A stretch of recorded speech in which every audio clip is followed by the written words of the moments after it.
संसद में प्रधानमंत्री का धारा प्रवाह भाषण बीच में रोकने की हिम्मत किसने की?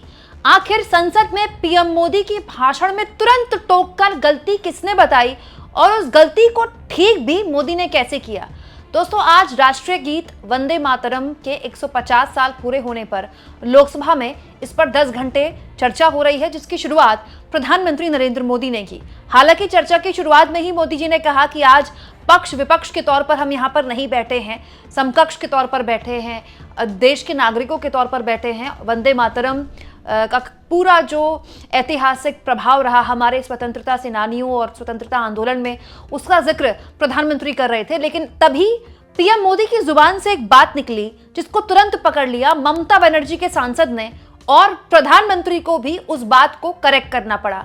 आखिर वो बात क्या थी, वो सुनिए दोस्तों। इसके बाद मैं आपको बताऊंगी कि कैसे आज के दिन भी वंदे मातरम राष्ट्रीय गीत के बारे में पूरा देश पढ़ रहा है, फिर से समझ रहा है, उसको जान रहा है, उसके ऐतिहासिक महत्व को समझ रहा है, उससे ओतप्रोत है।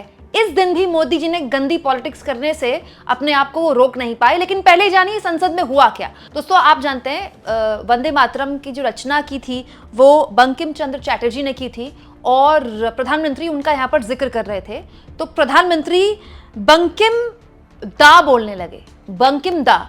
ये बात सुनकर टीएमसी के सांसद को बात बुरी लग गई कि ये दा आप क्यों बोल रहे हैं, मतलब आप राष्ट्रीय गीत के रचयिता के लिए दा शब्द बोल रहे हैं, उनके शब्द के आगे, उनके नाम के आगे बाबू लगाइए। ये बात पीएम मोदी को भी समझ में आ गई कि उनकी जुबान से गलत निकल गया, उन्होंने तुरंत उसको करेक्ट किया। देखिए। आदरणीय अध्यक्ष जी,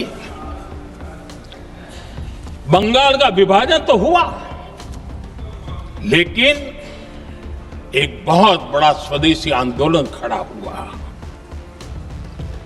और तब वंदे मातरम हर तरफ गूंज रहा था। अंग्रेज समझ गए थे कि बंगाल की धरती से निकला बंकिम दा का ये भाव सूत्र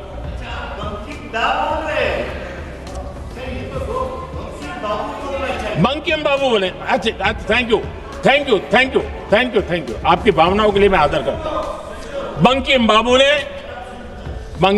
ने थैंक यू दादा, थैंक यू। हाँ, आपको तो दादा कह सकता हूं ना, वरना उसमें भी आपको इतराज हो जाएगा।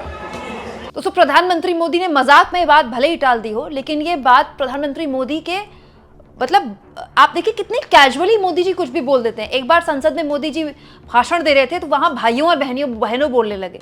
प्रधानमंत्री कई बार भूल जाते हैं कि वो संसद में बोल रहे हैं कि या किसी रैली में बोल रहे हैं। और जब आप वंदे मातरम के बारे में बात कर रहे हैं तो इस बात का विशेष ख्याल रखा जाना चाहिए था कि दा और बाबू, इन दोनों शब्दों का मतलब क्या महत्व है पश्चिम बंगाल के लोगों के लिए या देश के लोगों के लिए। मतलब मोदी जी बंकिम चंद्र चटर्जी को दा नहीं बोल सकते, और ये बात मोदी जी को दूसरे सांसदों को, विपक्ष के सांसदों को बतानी पड़ रही है। अच्छा है मोदी जी ने स्वीकार कर लिया, नहीं तो मोदी जी को इसमें भी दिक्कत हो सकती थी। हालांकि प्रधानमंत्री मोदी ने ये बोला कि आज हम पक्ष विपक्ष नहीं है, लेकिन प्रधानमंत्री ने आज के दिन वंदे मातरम के बारे में जब वो बात कर रहे थे, उस दिन भी पक्ष विपक्ष करने से वो बाज नहीं आए और फिर देश को याद दिलाया कि कैसे वंदे मातरम की 100वीं बरसी पर देश में क्या हालात थे। पीएम मोदी यहाँ पर इमरजेंसी का जिक्र कर रहे थे।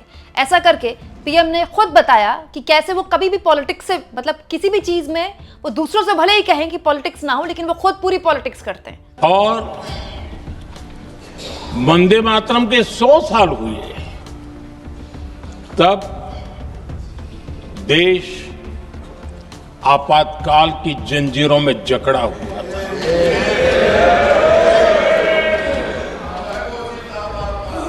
जब वंदे मातरम 100 साल के अत्यंत उत्तम पर्व था, तब भारत के संविधान का गला घोंट दिया गया था।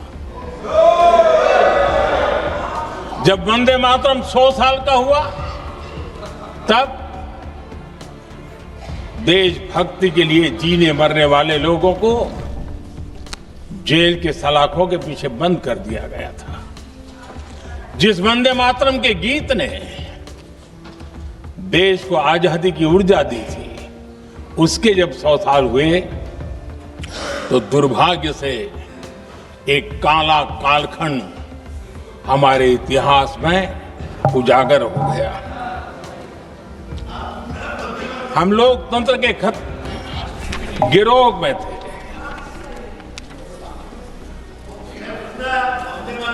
आदरणीय अध्यक्ष जी, 150 वर्ष उस महान अध्याय को, उस गौरव को पुनः स्थापित करने का अवसर है। तो प्रधानमंत्री मोदी ने वंदे मातरम के बारे में और क्या कुछ कहा, सुनिए। आपके समक्ष आज जब मैं वंदे मातरम 150 निमित्त चर्चा के लिए आरंभ करने खड़ा हुआ हूं, यहां कोई पक्ष प्रतिपक्ष नहीं है, क्योंकि हम सब यहां जो बैठे हैं एक्चुअली हमारे लिए रण स्वीकार करने का अवसर है कि जिस वंदे मातरम के कारण लक्षावधि लोग आजादी का आंदोलन चला रहे थे, और उसी का परिणाम है कि आज हम सब यहां बैठे हैं। और इसलिए हम सभी सांसदों के लिए, हम सभी जनप्रतिनिधियों के लिए वंदे मातरम के रण स्वीकार करने का ये पावन पर्व है।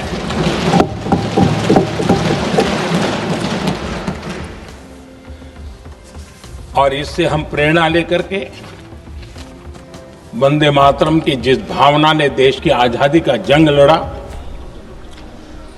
उत्तर दक्षिण पूर्व पश्चिम पूरा देश एक स्वर से वंदे मातरम बोल के आगे बढ़ा। फिर से एक बार अवसर है कि आओ हम सब मिल के चले, देश को साथ लेके चले। आजादी के दीवानों ने जो सपने देखे थे, उन सपनों को पूरा करने के लिए वंदे मातरम 150 हम सबकी प्रेरणा बने, हम सबकी ऊर्जा बने, और देश आत्मनिर्भर बने। 2047 में विकसित भारत बना करके हम रहे, इस संकल्प को दोहराने के लिए ये वंदे मातरम हमारे लिए एक बहुत बड़ा अवसर है। आदरणीय अध्यक्ष जी, दादा तबीयत तो ठीक है ना? नहीं, कभी कभी इस उम्र में हो जाता है। आदरणीय अध्यक्ष जी, वंदे मातरम की इस यात्रा की शुरुआत बंकिम चंद्र जी ने 1875 में की थी, और गीत ऐसे समय लिखा गया था जब 1857 के स्वातंत्र संग्राम के बाद अंग्रेज सल्तनत बौखलाई हुई थी, भारत पर भांति भांति के दबाव डाल रही थी, भांति भांति के जुल्म कर रही थी, और भारत के लोगों को मजबूर किया जा रहा था अंग्रेजों के द्वारा। और उस समय उनका जो राष्ट्रीय गीत था, गॉड सेव द क्वीन, इसको भारत में घर घर पहुंचाने का एक षड्यंत्र चल रहा था। ऐसे समय बंकिम दा ने चुनौती दी और ईंट का जवाब पत्थर से दिया, और उसमें से वंदे मातरम का जन्म हुआ।